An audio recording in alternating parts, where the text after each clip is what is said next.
అందరికీ నమస్కారం అండి. మన రెస్పెక్ట్ ఎడ్యుకేషన్ ఛానల్‌కి స్వాగతం, సుస్వాగతం. చిరిగిన చొక్కా అయినా తొడుక్కో, కానీ ఒక మంచి పుస్తకాన్ని కొనుక్కో అని శ్రీ కందుకూరి వీరేశలింగం పంతులు గారు చెప్పినట్లు, ఒక మంచి పుస్తకాన్ని అర్థం చేసుకుంటూ చదివితే కలిగే అనుభూతిని మాటల్లో వర్ణించడం సాధ్యం కాదు.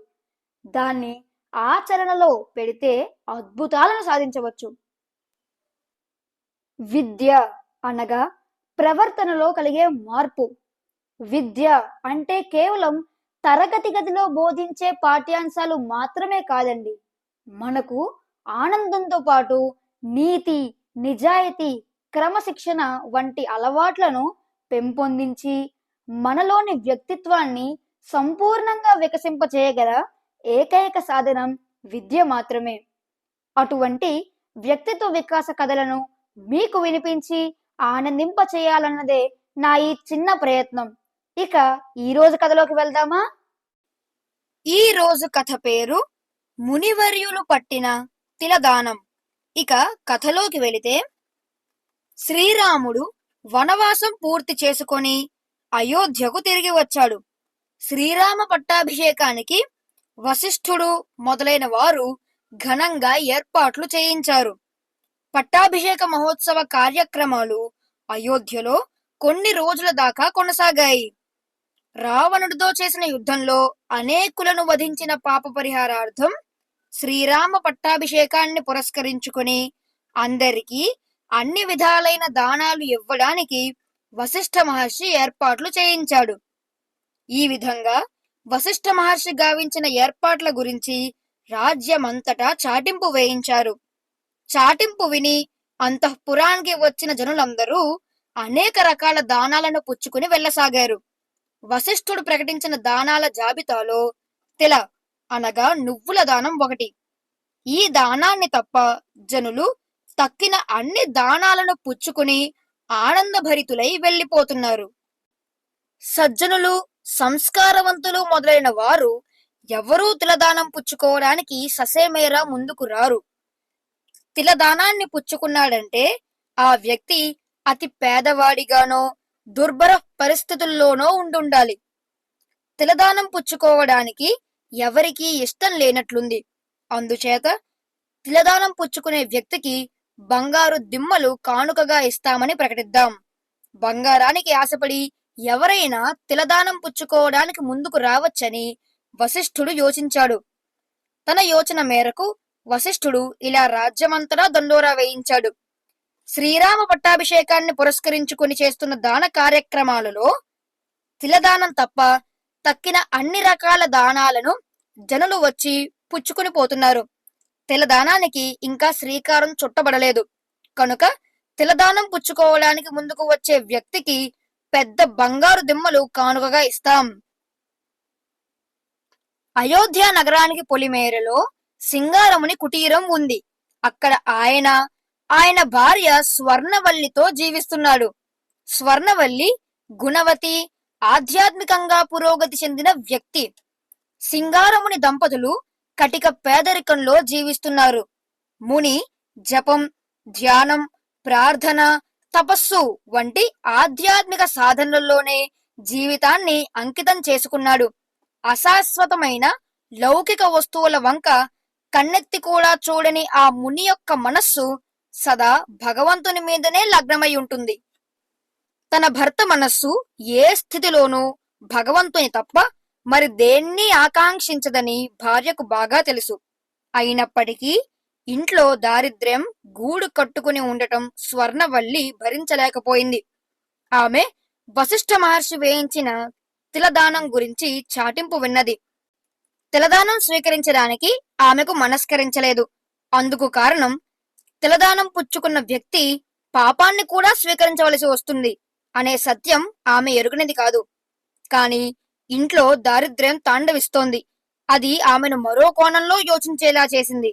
దాంతో ఆమె, మునివర్యులు తిలదానం పుచ్చుకుంటే మనకు బంగారు ముద్దలు లభిస్తాయి, దాంతో పేదరికం తొలగిపోతుంది అని ఆమె అనుకున్నది. తాను అనుకున్న విషయం వెంటనే మునికి తెలుపడానికి ఆమె ఎంతో సంకోచించింది. తగిన తరుణంలో తన ఆలోచనలను ఆయనకు వ్యక్తం చేయాలని నిర్ణయించుకుని నిరీక్షించసాగింది. అటువంటి తరుణం ఆసన్నమైంది. అప్పుడు స్వర్ణవల్లి ఎంతో సంకోచిస్తూ శ్రీరాముని పట్టాభిషేక మహోత్సవాన్ని పురస్కరించుకుని అయోధ్యలో అనేక రకాల దానాలను ఇస్తున్నారు. తిలదానం ఒక్కటి తప్ప తక్కిన దానాలను జనులందరూ వచ్చి పుచ్చుకుంటున్నారట. తిలదానం ఒక్కటి మాత్రమే ఇంకా మిగిలి ఉంది. దానిని పుచ్చుకున్న వారికి బంగారు దిమ్మలు కానుకగా ఇస్తామని ప్రకటించారు. మనము పేదరికంలో మగ్గుతున్నాం. మీరు వెళ్లి తిలదానం స్వీకరిస్తే బంగారు దిమ్మలు మనకు లభిస్తాయి. వాటితో మన దారిద్ర్యం పోతుంది అంటూ ఎలాగో చెప్పగలిగింది. ఆమె చెప్పింది వినగానే శాంతమూర్తి అయిన ఆ ముని కంఠం పెంచి, బంగారానికి ప్రలోభం చెంది నా తపస్సును తేజస్సును కోల్పోమంటున్నావా? నన్ను పాపిని అవ్వమంటున్నావా అన్నాడు కోపంగా. అందుకు స్వర్ణవల్లి చేతులు జోడించి నమస్కరిస్తూ వినయంగా హీనస్వరంలో, స్వామి, మీరు మీ తపస్సును కోల్పోవడానికి నేను సమ్మతిస్తానా? మీకు పాపం చుట్టుకోవాలని నేను అనుకుంటానా? భర్త ఆచరించే ధర్మానికి తోడుగా ఉండే భార్య ధర్మపత్ని. భర్తను పాపం చేయడానికి ప్రేరేపించే భార్య ఎలా ధర్మపత్ని అవుతుంది? శ్రీరాముడు ఎవరు? ఆయన సాక్షాత్తు పరబ్రహ్మం మరియు పరమాత్మ స్వరూపం మరియు దేవాది దేవుడు. ఆయన ఇప్పుడు మానవ రూపంలో వచ్చి ఉన్నాడు. మీరు తిలదానం పట్టగానే శ్రీరాముని ముఖార విందాన్ని చూడండి. అందువలన తిలదానం పుచ్చుకున్నందువలన వాటిల్లే పాపం మిమ్మల్ని వీడి ఆ క్షణంలోనే తొలగిపోతుంది. ఎంత పెద్ద కొయ్య దుంగనైనా ఒక చిన్న నిప్పు కణం దగ్ధం చేయడం లేదా? అటువంటప్పుడు పరమాత్ముడైన శ్రీరాముని దివ్య ముఖారవింద వీక్షణతో తిలదానం పట్టిన పాపం వెంటనే మిమ్మల్ని విడిచిపోతుంది కదా. తిలదానం స్వీకరించాలన్నది ఎప్పటికీ నా ఉద్దేశం కాదు. దారిద్ర్య బాధను భరించలేక సహించలేక నేను ఇలా మాట్లాడవలసి వచ్చింది. నన్ను క్షమించండి అంది. వివరణాత్మకమైన స్వర్ణవల్లి జవాబు విన్న మునివర్యుని మనస్సు ఒకంత రాజీ పడింది. ఇంకా సందిగ్ధంలోనే ఉండి ఆయన చివరికి తిలదానం పుచ్చుకోవడానికి నాకు సమ్మతమే అని అంతఃపుర అధికారులకు వార్త పంపించాడు. సింగార మునివర్యులు తిలదానం స్వీకరించడానికి అంగీకరించారన్న వార్త కార్చిచ్చులా వ్యాపించింది. సింగార మునివర్యులు తిలదానం పుచ్చుకోబోతున్నారు. ఇదే చూద్యం, నమ్మలేకపోతున్నాం. ఏం శోచనీయం! ఎంతటి తపస్సారి ఆయన! ఆయనకు ఎందుకు ఇలాంటి బుద్ధి పుట్టింది? బంగారానికి ఆశపడి ఆ తపోధనుడు ఇలా తనని హీనపరుచుకోకూడదు అంటూ జనులు తమలో తాము మాట్లాడుకోసాగారు. సింగార మునివర్యులు తిలదానం స్వీకరించడానికి సమ్మతించారనే వార్త వశిష్ఠ మహర్షి చెవినపడింది. సింగార మునివర్యులు గొప్ప తపస్వి అని వశిష్ఠునికి తెలుసు. కాబట్టి లోతుగా ఆలోచించిన తరువాత ఆయనకు సింగారముని దంపతులు ఏమనుకున్నారో అన్న విషయం అవగతమైంది. సింగారముని వర్యులు బంగారానికి ఆశపడే వ్యక్తి కాదు. ఆయన నిరుపేద. కాబట్టి భార్య మాట కాదనలేక దారిద్ర్య నిర్మూలనకై బంగారం స్వీకరింప తిలదానం పుచ్చుకోవడానికి ముందుకు వచ్చాడు. తిలదానం పుచ్చుకోగానే శ్రీరాముని ముఖాన్ని దర్శించి పాపం తొలగించుకోవాలని అనుకున్నాడు అని వశిష్ఠుడు ఊహించి గ్రహించాడు. అంతేకాక వశిష్ఠుడు తిలదానం పట్టగానే ముని శ్రీరాముని ముఖాన్ని వీక్షిస్తే తిలదాన ఫలితం దక్కకుండా పోతుంది. కాబట్టి తిలదానం పుచ్చుకోగానే ముని శ్రీరాముని ముఖాన్ని వీక్షించడాన్ని ఒక తెర దింపి అడ్డుకోవాలి అనే నిర్ణయం తీసుకున్నాడు. ముందే నిర్ణయించిన సమయానికి సింగార మునివర్యులు అంతఃపురానికి వెళ్ళాడు. అక్కడ ఒక వేదిక మీద తిలదాన కార్యక్రమ ఏర్పాట్లు ఘనంగా చేసి ఉంచారు. తిలదాన స్వీకరణకు సముచితమైన వేద మంత్రాల ఘోష ఒకవైపు వినవస్తోంది. తిలదానం పుచ్చుకోగానే శ్రీరామచంద్రమూర్తి దివ్య ముఖార విందాన్ని దర్శించుకోవాలనే భావనతో సముచిత సమయంలో సింగార మునివర్యులు వేదిక మీదకు వచ్చాడు. అక్కడ శ్రీరాముడు మునికి తిలలు దానం ఇచ్చాడు. అంతే, వెంటనే హఠాత్తుగా శ్రీరామునికి మరియు మునికి మధ్య ఒక తెర పడింది. ఇటువంటి సంఘటన జరుగుతుందని శ్రీరాముడు గాని ముని గాని సభికులు గాని ఎవరూ ఊహించలేదు. శ్రీరాముని ముఖార విందాన్ని తిలకించడానికి ముందే తెరపడిపోయిందే అని ముని దిగ్భ్రమ చెంది మాన్పడిపోయాడు. ఇప్పుడు తిలదానం పట్టినందున నాకు పాపం చుట్టుకుంటుంది కదా అని తలపోసి ముని హృదయం క్షోభించింది. ఆయన నడక తడబడింది. ఆయన జీవోత్సవమే అయ్యాడు. ఎలాగో తన పర్ణశాలకు చేరుకున్నాడు.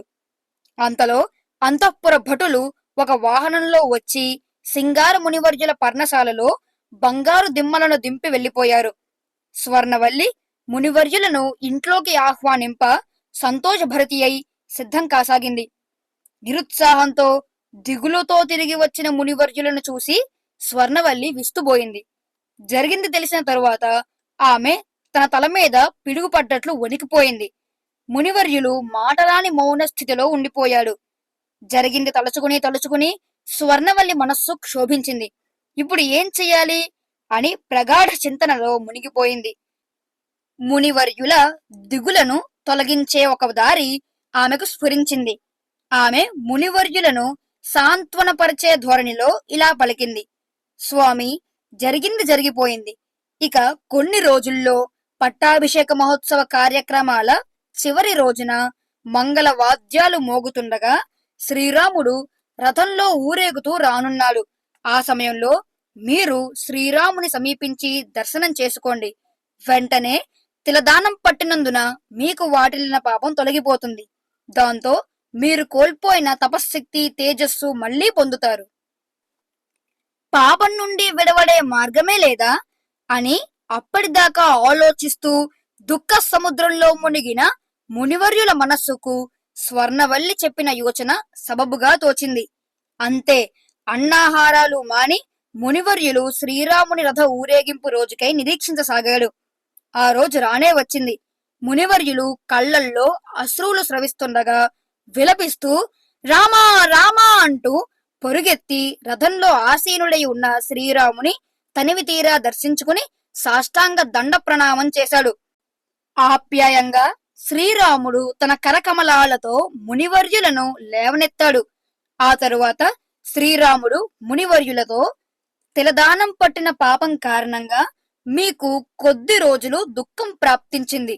ఇప్పుడు ఆ దుఃఖం ఆశాంతం తొలగిపోయింది. ఇక మీ తపోమయ జీవితం సదా నిరాటంకంగా సాగిపోతుందని చెప్పి ఆయనను సాంత్వనపరిచాడు. ఆ క్షణమే మునివర్యులు కోల్పోయిన తపోశక్తి, తేజస్సు మళ్లీ పొంది ఆనందంతో తన పర్ణశాలకు తిరిగి వెళ్ళాడు. ఆ తరువాత మునివర్యులు తన వద్ద ఉన్న బంగారు దిమ్మలను కన్నెత్తి కూడా చూడలేదు. వాటిని ఆయన తన వేలితో సైతం తాకలేదు. సింగార మునివర్యుల గురించిన పై చూసిన సంఘటనను త్యాగరాజస్వామి ఒక కీర్తనలో సింగార మునివర్యులు తిలదానం ఫలితంగా పొందిన బంగారాన్ని అనుభవించాడా, విభీషణుడు విన్నపం చేసినప్పటికీ శ్రీరంగనాథుడు లంకకు వెళ్ళాడా, ఏ కార్యమైనా విధి ప్రకారమే జరుగుతుంది అని పేర్కొనడం గమనార్హం. దేని పట్ల కోరిక లేక కేవలం భగవంతుణ్ణి మాత్రమే కోరే వారికి ఏ పాపము అంటదు మరియు ఎట్టి అశుభము కలగదు. భగవంతుని దర్శనం సకల శుభాలను చేకూరుస్తుంది. ఈ విషయంలో స్వర్ణవల్లి విశ్వాసం మనకు ఆదర్శం కావాలి. ఓకే ఫ్రెండ్స్, మరో మంచి కథతో మళ్ళీ కలుద్దాం. అంతవరకు సెలవు.